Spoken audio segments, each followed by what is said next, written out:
Hi, my name's Mayanthi. I'm a qualified counsellor and I make videos on how I became a counsellor and what you might want to know if you're looking to become a counsellor as well. So if you're a counsellor or an aspiring counsellor and you find my videos interesting, make sure to hit the subscribe button and like this video for more. So in this video, I'll be sharing how counsellors can work with the NDIA. So for reference, the NDIA stands for the National Disability Insurance Agency, and they offer schemes or packages of funding to people living with a disability or psychosocial diagnosis. So NDIS stands for the National Disability Insurance Scheme, and that's what they kind of promote to people who are living with a disability.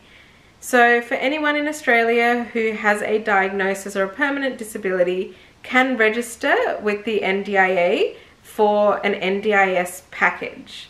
That package of funding can fund services to help them with their everyday lives. So whether that's cleaning support, gardening, therapeutic supports, getting taught activities of daily living. There are so many different supports that they can access through their package, and I will be talking about how counsellors or people can access counselling through their package. So first of all, if you're a counsellor and you are registered with the NDIA, so you're a registered provider, that means anyone who has a package and anyone who has funding for therapeutic supports and they have a goal around counselling, so whether that's around wanting to work on their mental health, their family or relationships, they have any anxiety or issues around their disability and they want to work through that with a counsellor, they can have funding for therapeutic supports.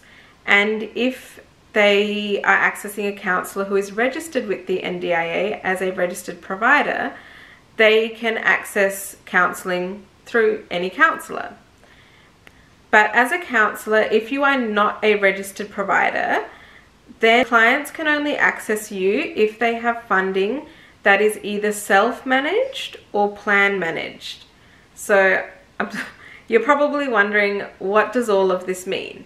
So basically, for a person with an NDIS package, that funding can be managed in different ways.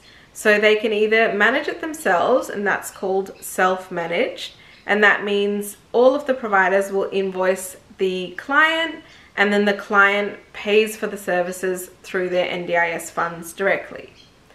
Another option is to be NDIA managed, which means the NDIA manage the funding and pay the providers directly. For that option, the provider does have to be registered with the NDIA. The other option is to be plan managed, and that's where an external provider will manage the funding. So there's a bunch of NDIA plan managers out there, and if the participant chooses to be plan managed, they will be allocated a plan manager, or they can choose their plan manager. The plan manager then pays the invoices of the providers.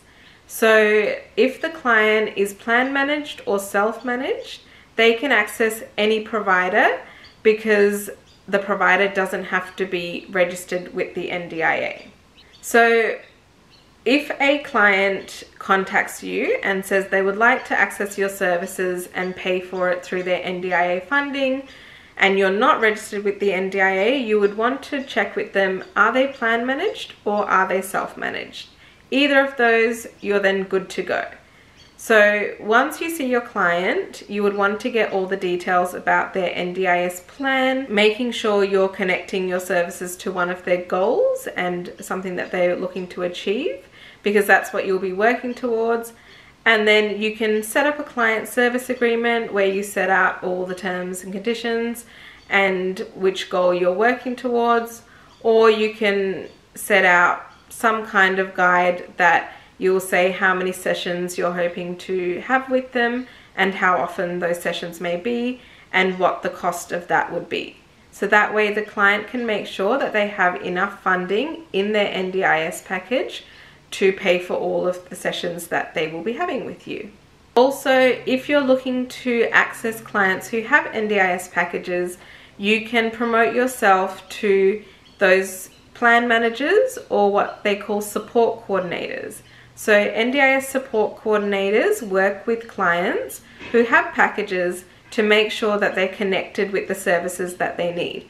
So if you promote your service to the support coordinators, they will know of you and they will be able to then connect you with clients that they're working with.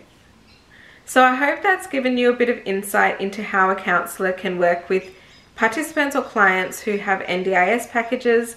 If you have any other questions, please feel free to leave them down below. I also offer one-to-one consultation sessions through Zoom. So if you'd like to book in with me as a client or as an aspiring counsellor, feel free to send me an email or check out my website. All of my details are in the box down below.